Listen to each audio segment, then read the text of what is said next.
Picture this. A lone figure in white robes stands in a flickering candlelit basilica at midnight. The ancient marble altar casts long shadows. In the silence, he senses a presence, a cold, malevolent force lurking just beyond the altar rail. This is no ordinary man, and no ordinary night. He is the Pope, leader of the faithful, and the darkness gathering before him might be the devil himself. Whoa, you've got chills running down my spine already. Hello, and welcome to Pod We Cast. I'm John, and I'm here with my co-host, Sarah. Today we have a genuinely intriguing and spine-tingling episode titled Pope Leo versus the Devil, the hidden battle behind the altar. We'll explore a dark legend entwined with real history, the story of Pope Leo I, Leo the Great, and his alleged encounter with the devil behind the altar of a church.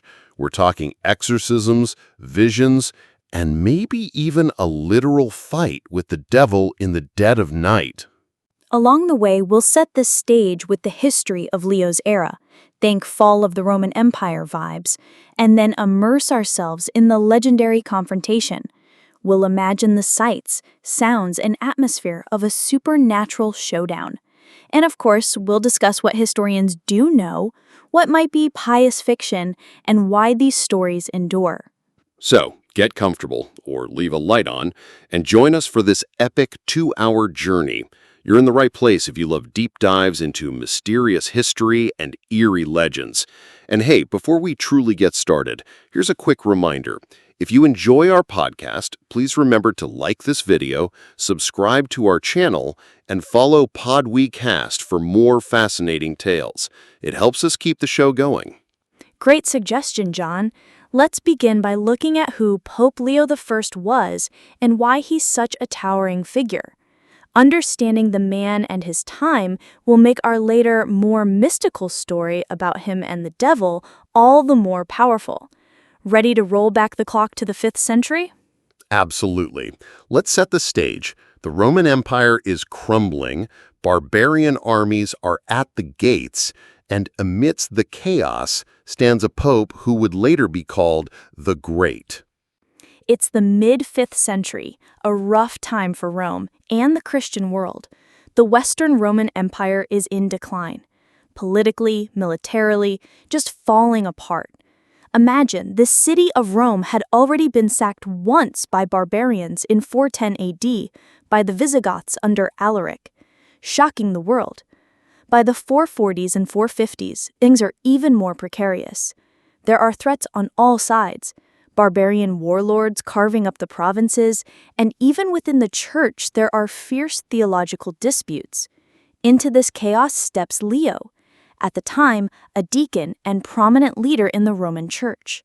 Leo wasn't born into calm times, that's for sure. He was born around 390 AD in Tuscany, and as a young cleric he quickly gained a reputation for intelligence and leadership. Even before he became pope, he was so respected that Emperor Valentinian III sent him on a diplomatic mission to Gaul.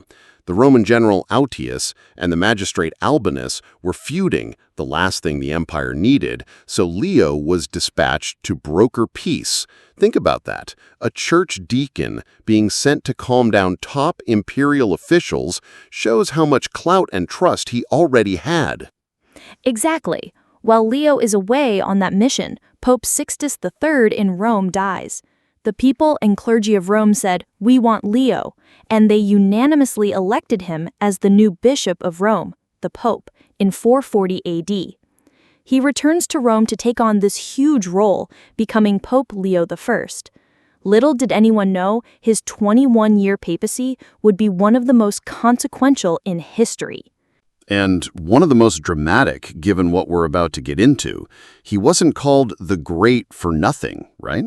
Oh, he's the first pope ever to be called the Great, a title later given only to 2 others, Pope Gregory I and Nicholas I. There's a reason Leo earned that honorific. He led the church from 440 to 461 and did some incredible things in those years. We're talking about a man who faced down barbarian invaders and also shaped Christian doctrine at a critical moment. Multitasking on a global scale. On the one hand, he's dealing with rampaging Huns and Vandals. We'll get to those stories in a second. They're wild. And on the other, he's tackling theological crises, like heresies threatening to split the church. Right, let's briefly touch on that second part, the theology. Pope Leo I was a brilliant theologian and a persuasive writer. His most famous work is the Tome of Leo, a letter he wrote clarifying the nature of Christ. This might sound abstract, but it was hugely important. There was a great debate. Some argued Jesus Christ had only one divine nature, while others said he had two natures, divine and human. In his tome, he laid out that Christ is both fully God and fully man, two natures united in one person. His teaching was so clear and convincing that at the Council of Chalcedon in 451 AD, a gathering of bishops from all over, when Leo's letter was read, the bishops shouted, "Peter has spoken through Leo," implying they felt the authority of St. Peter, the first pope, in Leo's words.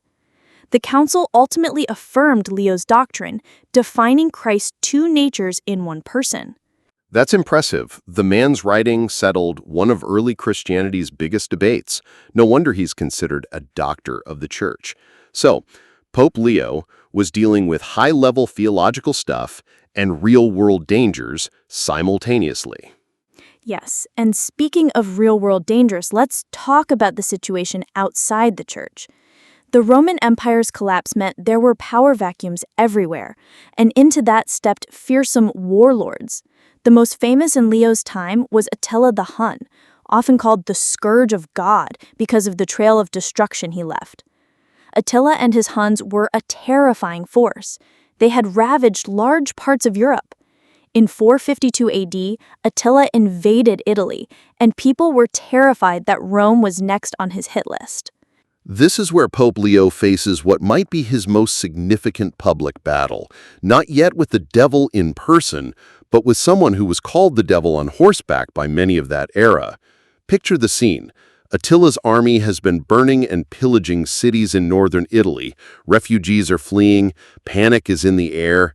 The Roman military is too weak and exhausted to stop him.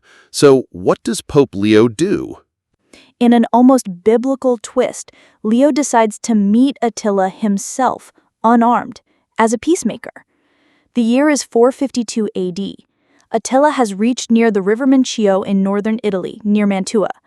Emperor Valentinian III, ruling from Ravenna at that point, was desperate to avoid Rome being sacked, so he agreed that an embassy should plead with Attila.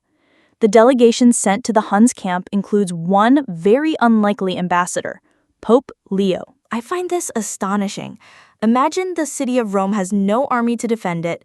Instead of a last stand with swords, they send out the Pope, an elderly priest in white robes, to walk into the camp of one of history's most feared barbarian kings. There are no weapons, just faith and diplomacy. Talk about guts. Truly. Leo was probably around 60 then, white-haired and not a military man, yet he volunteers to put himself on the line for his people. According to the records, Leo, accompanied by just a few officials, met Attila, and somehow, incredibly, this meeting worked. Attila withdrew from Italy after talking to Leo. Just like that, he turns around and leaves? That sounds almost too good to be true. Well, history leaves some mystery here. The fact is, Attila did withdraw and didn't attack Rome. Ancient historians quickly gave Leo all the credit. Prosper of Aquitaine, a near contemporary, said Attila was so impressed by Leo that he backed off. Another historian, Priscus, suggested Attila's men were superstitious. They were called how the last guy who sacked Rome, King Elaric the Visigoth in 410, died shortly after, and they feared Attila might face a curse if he took Rome. And there were practical issues. Attila's army was stretched thin, possibly low on supplies, and there was disease in his camp. The Eastern Roman Emperor had also sent forces that could threaten Attila from behind. So, some logical reasons existed. So some say it was strategic or logistical reasons that made Attila quit while he was ahead. Yes, but most interestingly in our story, there's also a legendary account of this meeting, a more supernatural version that started circulating a few centuries later. And this is where things get dramatic. According to one medieval legend, when Pope Leo met Attila, something miraculous happened. Attila suddenly saw a vision that terrified him into compliance. Ooh, I love this part. Let's hear the legend. Was it like an army of angels appearing? I vaguely remember something about the apostles. You're on the right track. As Pope Leo spoke to Attila, two giant figures appeared flanking the Pope, identified as St. Peter and St. Paul, the great apostles, wielding flaming swords above Leo's head. They were visible only to Attila and perhaps his pagan officers, not Leo or the others. These angelic warriors glared at Attila, as if to say, if you mess with this pope or this city, you answer to us. Attila, who had feared no man on earth, was utterly frightened by this startling apparition. Wow, imagine Attila's perspective. One moment he's face to face with an unarmed older man begging for mercy, and the next he sees towering spectral figures, Peter and Paul from heaven, holding fiery swords and even an entire heavenly army behind them stretching across the sky. According to the tale, Attila jumped back in fear and agreed on the spot to withdraw and make peace. Yes, one version of the legend, recorded by an 8th century writer, Paul the Deacon, says an enormously huge man, dressed in priestly robes and armed with a sword, stood next to Leo, threatening Attila with death, a figure only Attila could see, and that's why Attila obeyed Leo's plea. Later, storytellers further identified those figures as Peter and Paul with fiery swords. In these accounts, Attila then raises Pope Leo. Leo may have been kneeling in prayer, and promises to leave Italy in peace. This is so cinematic. No wonder artists loved it. There are paintings and even a famous sculpture relief by Algardi depicting Leo and Attila with a heavenly intervention. It captures that sense of cosmic battle, good versus evil, being fought just behind the veil of what the eye can see. Exactly. Whether or not one believes the legend, it paints Pope Leo as a savvy negotiator and almost a warrior in the spiritual realm, protected by the saints. And importantly, it ties into our central theme, Leo confronting evil forces. In the eyes of the people, Attila was an instrument of destruction, almost like an embodiment of the devil's wrath upon the world. So Leo facing down Attila felt like a victory of divine good over demonic evil. It's almost as if this encounter was a proxy battle, Leo with heavenly aid versus a satanic threat to Rome. And historically, the result was real.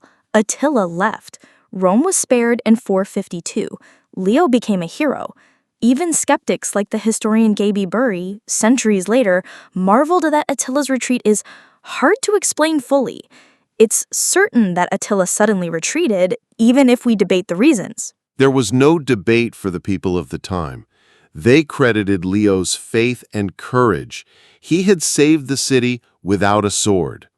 This brings us to another crisis just a few years later where Leo plays savior again, though this time the outcome is a bit different and it tests Leo's resolve in another way. You're referring to the Vandals, right? Another infamous group of invaders? Yes. So fast forward to 455 AD, just 3 years after Attila's episode.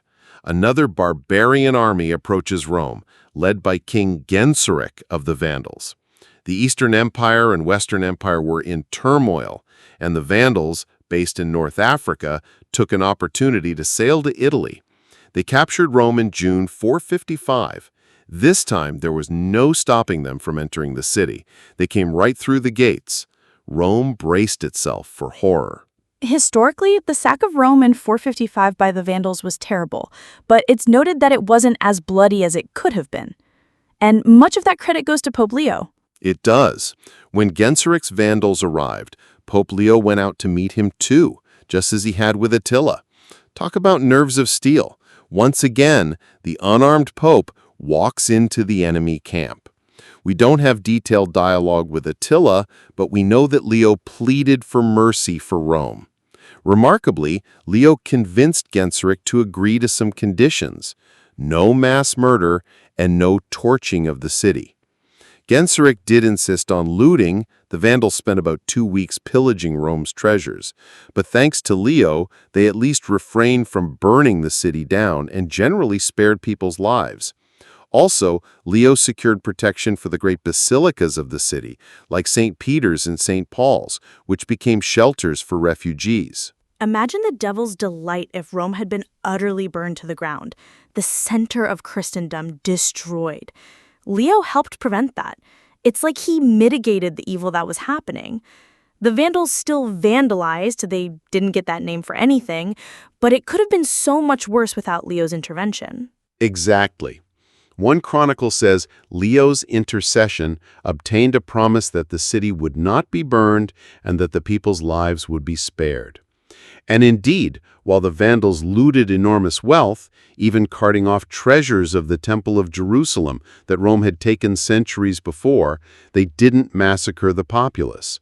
We see Leo here as a protector again, standing in the breach, negotiating with a cruel invader, and restraining what could have been utter carnage. 2 times in a row, our Leo faced off with violent forces that most would consider pure evil in that era. You've got to wonder what kind of inner strength or faith it takes to do that. He must have believed fiercely that God was with him in those moments. I'm sure he did. In his sermons, Leo often spoke about the power of Christ over Satan, about how humility and faith overcome pride and evil. In one sermon about Christ's crucifixion, Leo said that the devil's hatred was crushed on the cross, and that the triumph of Christ's humility overwhelmed the enemy's pride. Those words give a sense of Leo's mindset. He truly believed no earthly evil, whether Attila, Genseric, or the devil himself, could ultimately win against the power of Christ's sacrifice and the faith of the Church. It's like he had this lion-hearted courage, fitting since Leo means lion, grounded in his spirituality. He wasn't physically imposing, but spiritually he was a giant. No wonder people started spinning tales that Pope Leo had vanquished demonic forces. And that brings us closer to our central, hidden battle behind the altar legend. By now, we've seen Leo as a man who confronted evil at the city gates in real history. But what about the whispers that he confronted the devil in person behind closed doors? It's time to delve into that part of the lore, the dark, mythic tone for which this episode is named. Yes, we've handled the historical battles. Let's transition to the mystical fight. So, John, have you heard the one about Pope Leo performing an exorcism in the Vatican or having a showdown with Satan late at night? Because that's the juicy stuff I've been dying to talk about. I have, and it gives me the creeps in a good goosebumpy story way. This tale isn't found in contemporary records like the Attila and Genseric events. It's more of a later folklore or pious legend, but it's been passed down in various forms. We'll recount a version of it in a moment. To frame it, after all Leo had done, the miracles people believed he wrought, saving Rome twice, it's not a massive leap for medieval storytellers to imagine him wrestling with the devil in a literal sense. The idea would be that the devil, furious at Leo for thwarting his attempts to annihilate Rome and sow chaos, decides to confront Leo directly. It's almost a logical next step in mythic terms. Like, you beat my Huns, you stymied my Vandals, now face me. The devil takes it personally. And where better for that confrontation than behind the altar, in the Pope's domain, the church, perhaps even at St. Peter's Basilica itself. Indeed. So let's enter the realm of legend now. We'll make it immersive. Remember, listeners, what we're about to narrate is a speculative reconstruction inspired by various pious stories. It's not recorded in a single medieval manuscript that we can point to. Still, it's the story that has lived in the Catholic imagination. Ready, Sarah? Absolutely. I'll set the scene and we can role-play Pope Leo's fateful night narrative. So, the hour is late. past midnight. The year is around 456 AD or so. The great city of Rome lies in darkness, recovering from its recent traumas. All is quiet in the old Basilica of St. Peter on the Vatican Hill. This is the old St. Peter's that stood in Leo's time, centuries before the current one was built. The bronze lamps gutter low, casting dancing shadows on ancient columns.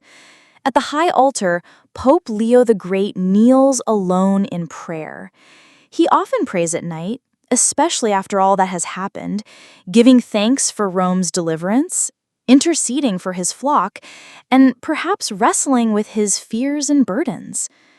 The air is cool and still. Leo's white robes pool around him on the marble floor. He is deep in contemplation, seeking guidance and strength from God. In the silence, there's a faint scratching sound, as if clawed nails briefly brushed the stone. Leo's eyes open slowly. Did he imagine it? The vast church is dim. The only light comes from the red glass of the sanctuary lamp and a few candles near the altar.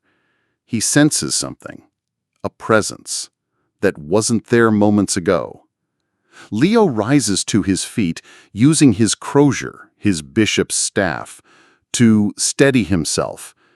"Who's there?" he calls softly, expecting perhaps one of his deacons or night watchmen, but there's no answer, only the echo of his voice down the empty nave. Suddenly, the scratching comes again, louder, and then a faint rustling, like fabric or skin dragging along a wall. The Pope's heart quickens. He has heard accounts of demonic manifestations, as all clergy of his time have. He clutches a small crucifix that hangs at his chest. A figure slowly emerges from the shadows near a side altar into the wavering candlelight. At first, it looks like a man, but the shape is wrong. It's hunched, tall, yet contorted. The light catches a face, if you could call it a face, and Leo instinctively knows this is not human. Two glowing eyes, yellow like a predator's, fix on the Pope. And then a voice, dripping with venom and mockery, slithers through the silence. It says, stretching out the vowels in a hiss, Leo. Leo, great Pope, Lion of Rome, you have been a thorn in my side. Oh boy, here we go. The devil itself has shown up for a chat. Leo's blood runs cold at the sound, but he stands firm. This man has faced the scourge of God. He's not about to cower, even if this feels like the very Prince of Darkness confronting him. He holds up the crucifix and speaks out loud a line of scripture, voice steady. "Get behind me, Satan," echoing Christ's words. His other hand instinctively makes the sign of the cross in the air between him and the creature. The devil, for who else could this be, lets out a low chuckle that reverberates off the holy walls. It speaks again in a deep, resonant sneer. So bold, old man. Do you dare use his words against me? Do you know how easily I could crush this feeble empire of yours? One flick of my finger, and Rome falls to ash. As it speaks, its form seems to grow taller, though flickering, as if not entirely solid. Leo's heart pounds, but he does not step back. Instead, he plants his staff on the ground firmly. "The Lord rebuke you, foul spirit," Leo replies, borrowing the Archangel Michael's words from Scripture. His voice echoes strongly in the empty basilica. "This city and its people belong to God. You have no claim here." The devil's eyes narrow. It circles slowly as if trying to flank Leo. Still, it seems to be held back by some invisible force at a certain distance from the Pope, perhaps the radius of the altar's consecration or the unseen presence of Leo's guardian angel. The devil begins to list his grievances, voice dripping with malice. "No claim," Rome has been mine before and will be mine again. Did I not send the baths to humble her? Did I not revel as the Vandals despoiled her? But you interfered, Leo. Twice you stood in my way. Attila, he was mine, I tell you, a whip in my hand, a bringer of chaos. I would have watched the city burn had you not intervened. At this, the demon's voice rises to a roar that rattles the candlesticks. The flame of the lone sanctuary lamp gutters wildly, almost extinguishing, as if a wind passed. Leo faces this torrent of accusations with a calm born of faith. It was not I that stopped those evils, he says firmly. It was God's mercy. I am but a servant. The devil snarls, baring fangs. Humble words, but you cannot fool me. You think you've won, don't you, great Pope? The people call you the savior of Rome, a hero. Their cheers will turn to screams soon enough. The empire is dying. I will see to that. Your emperor is weak. Your army's crumbling. I will come again in forms you do not expect. It's as if the devil is prophesying the fall of the Western Empire, which historically would indeed come about 20 years later in 476. Leo's jaw tightens at the demon's gloating. Perhaps in this legendary scene, Leo is given a glimpse of future trials. He might see the coming collapse in his mind's eye. This darkness will engulf Italy when the imperial government falls. But he does not waver. He raises the crucifix higher. The Roman Empire may fall, Leo says, his voice echoing in the sacred space, but the church will stand. The gates of hell shall not prevail against it. In saying this, Leo deliberately invokes Christ's promise that the forces of Satan will never defeat the church. His words strike a nerve. The devil recoils as if stung. Its shadowy form flickers, momentarily less solid, and a look of pure hatred twists across that inhuman face. Now it lunges forward, testing the boundary of holiness around Leo. It may hit an invisible wall of divine protection at the very edge of the altar's platform. The creature snarls in frustration. In some versions of tales like this, I've heard that saints or popes, confronted by demons, see the demon unable to cross a certain point, like a line of sanctuary. Let's imagine that the devil prowls just beyond the altar's step, like a wolf pacing outside a lamplit camp. The fiend tries another tactic, temptation. Its form shimmers, and for a moment perhaps it shapeshifts. Demons are deceivers, after all. It might take on a less monstrous guise. One legend could have it appear as a beautiful angel of light, suddenly, or even as a figure from Leo's past, anything to throw him off guard. Yes, that would be classic. Let's say, for an instant, the demon's horrifying shape softens into a deceiving vision. Maybe it appears as a glowing, angelic being, feigning a look of concern. In a sweet, cajoling voice, it says, "Leo, holy man, you have done enough. You are tired. Why not leave Rome to its fate? Think of your soul. Such burden is not yours to bear." Leo immediately recognizes the snare. He had studied scripture and the lives of saints. He knows the devil can masquerade as an angel of light. He closes his eyes briefly and prays silently for strength. When he opens them, the false angel's face contorts back into the demonic scowl, the pretense dropped. Realizing that neither intimidation nor deception is breaking this pope, the devil unleashes a last weapon: blasphemous rage. The temperature in the basilica seems to plummet. A wind from nowhere, indoors, rises and howls through the colonnades. The candles all flicker out, save the lone red sanctuary lamp by the tabernacle. In the gloom, the demon's eyes glow brighter. It begins to spit out curses, vile, unholy threats. The sound is otherworldly, like multiple voices overlapping in a guttural cacophony. The Latin words of an exorcism prayer leap into Leo's mind. Perhaps he recalls the formula used by priests. In the name of Jesus Christ, be gone, Satan. He extends his hand again in the sign of the cross and speaks over the demon's rant. Depart from this house of God, unclean spirit, by the authority of Christ and the intercession of the blessed apostles Peter and Paul, I command you, leave this holy place. At the invocation of Peter and Paul, those same apostles who, legend says, stood by Leo against Attila, the demon shrieks. A thunderclap, or something like it, shakes the basilica.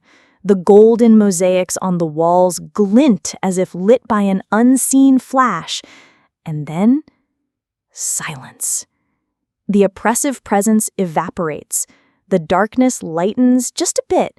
One by one, the candle flames rekindle, perhaps a miraculous sign that the holy angels have returned to minister in the space. Pope Leo finds himself alone once more, trembling from exertion and drenched in sweat, but victorious. There is a scorch mark on the marble floor where the demon stood, a blackened outline like a scorch, where the creature's foot, or claw, pressed too long. Some pious souls might later say that the mark remained a reminder of Leo's hidden battle. I must say, I was in it, even though we just spun that story. My heart is racing.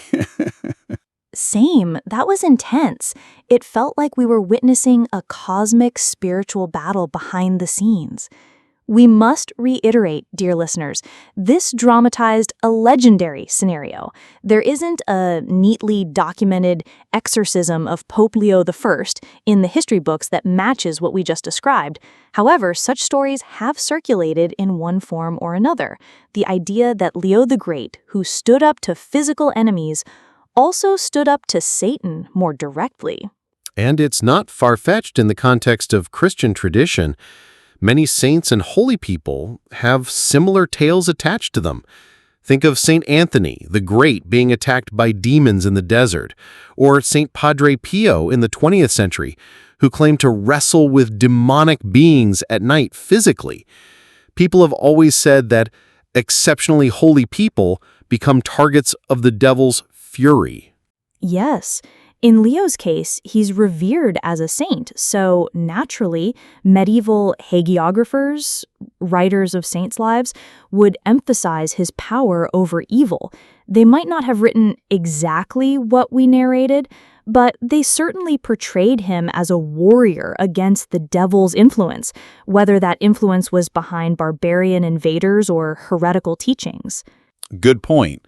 Leo's whole career can be seen as combating the forces of darkness. Sometimes that meant actual warriors at the city gates, other times false doctrines and moral corruption.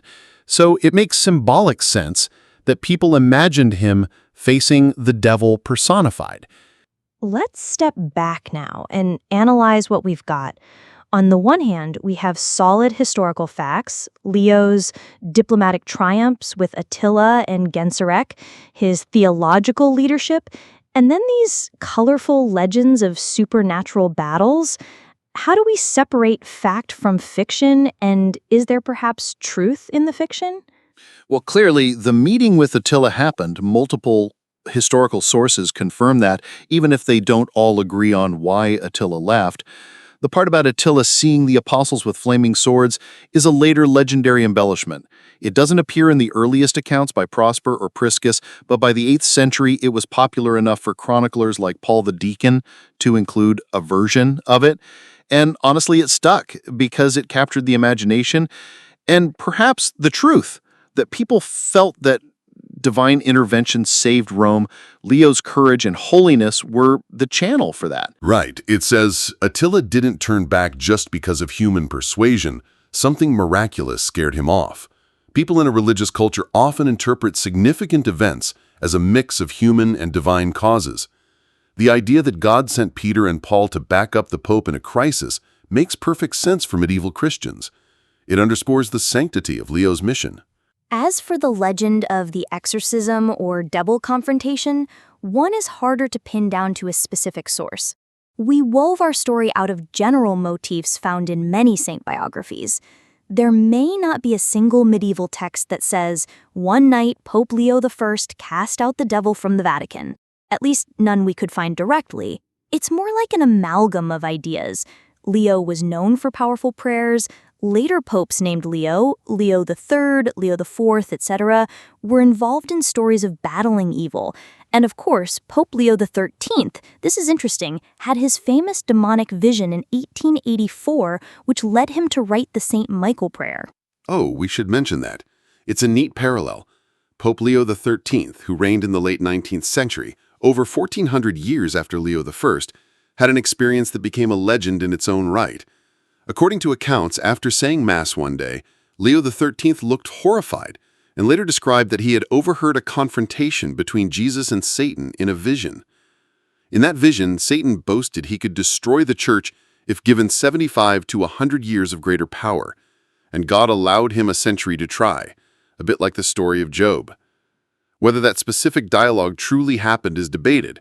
Still, we know Leo XIII was so shaken that he composed the prayer to Saint Michael the Archangel, imploring Michael to defend us in battle and be our protection against the wickedness and snares of the devil. He then instructed that this prayer be said after every low mass worldwide. He wanted the whole church to join in spiritual combat, possibly because of what he saw. Wow, another Pope Leo with a devil incident. We have Leo the Great in the 5th century with a rumored devil encounter, and Leo XIII in the 19th century with a documented demonic vision during Mass. Both responded similarly by calling on St. Michael and God's power to protect the church. I find that parallel fascinating. The name Leo, meaning lion, predisposes one to fighting devils. Just kidding. Mostly. It is a curious coincidence that the two most famous Pope versus devil stories involve popes named Leo. One might even whimsically say the devil met his match in Lions of the Faith. I love that. Now, coming back to Pope Leo I, what do modern historians say about these legends? Naturally, secular historians might be skeptical about flaming swords and midnight exorcisms. They'll point to more earthly factors that contributed to Leo's successes. For instance, Attila's retreat consists of plague, hunger, diplomatic bribes, and threats from elsewhere.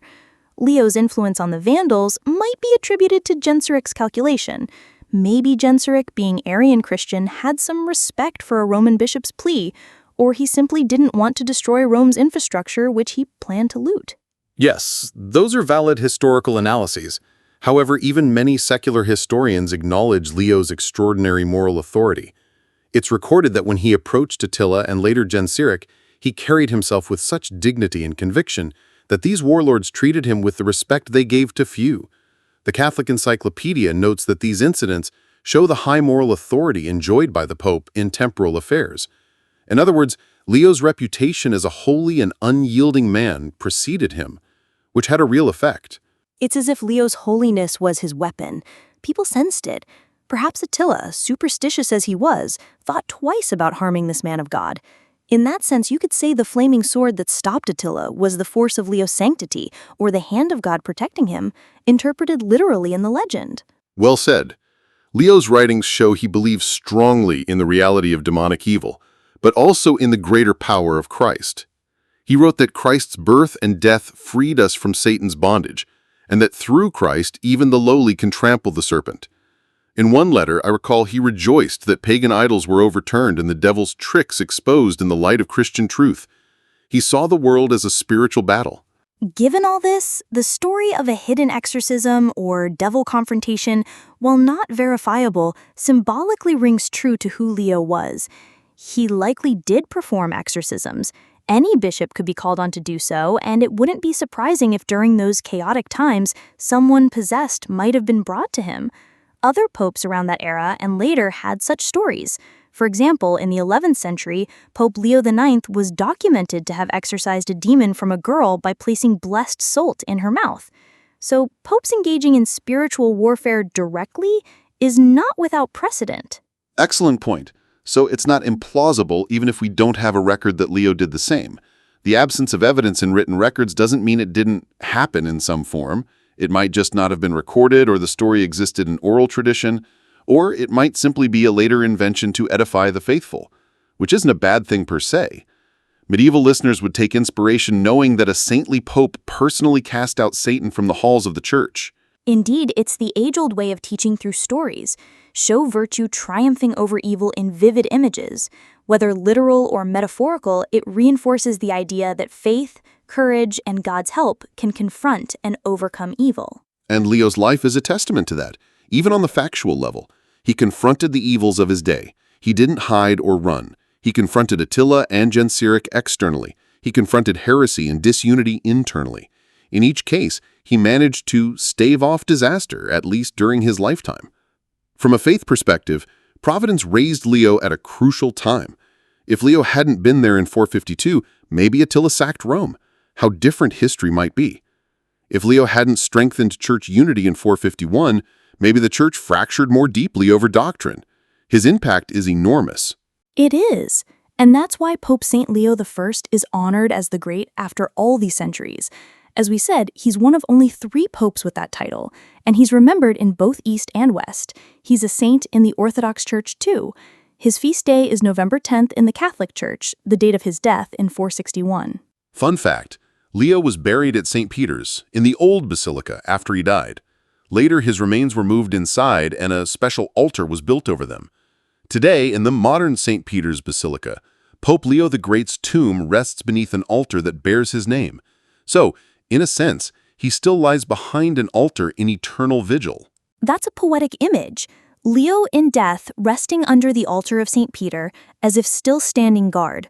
The hidden battle behind the altar might be over, but his legacy remains. And above that altar, by the way, is a magnificent marble relief by Alessandro Algard, showing Leo meeting Attila, with an angel or some heavenly figure brandishing a sword above Leo to drive Attila away. I've seen pictures of it. It's the legend in art form, right in St. Peter's. So anyone can visit and see how the church memorialized that mix of history and legend, acknowledging that something beyond mere politics happened in Leo's encounters. We should also mention that in the Catholic tradition, believers see leaders like Leo as instruments in ongoing spiritual warfare. One of Leo's Christmas sermons even has a famous line, "Christian, remember your dignity." He constantly urged people to realize they partake in Christ's victory over sin and Satan. So the story of him versus the devil is almost a dramatization of his message, that every Christian, in a way, must battle the devil, temptations, evils, etc., but can triumph through Christ. So true. And what a morale boost such stories would have given people in dark times. Imagine a medieval listener hearing how Pope Leo personally drove the devil out of Rome. You'd feel encouraged that the faith is strong and that God protects his people even when things look bleak. Before we wrap up, let's reflect on what we can learn from all this, fact and legend alike. One takeaway for me is the power of courage and faith. Leo didn't have armies. He wasn't physically imposing. His power came from his conviction, his words, and believers would say from God working through him. It reminds me that sometimes soft power, persuasion, prayer, moral authority can change the course of history more than brute force. Absolutely. And another takeaway is that in any age of crisis, people seek meaning through the lens of their beliefs. The 5th century was apocalyptic for Romans. Their world was ending. Having a narrative that their spiritual leader was fighting not just earthly enemies, but cosmic evil, probably gave them a sense that this wasn't just random chaos. It was part of a larger story where good would ultimately win. In a way, it helped them cope and persevere. And for us today, whether religious or not, the image of Leo confronting the devil can symbolize standing up to whatever big evil you face, whether it's injustice or personal demons like fear and despair.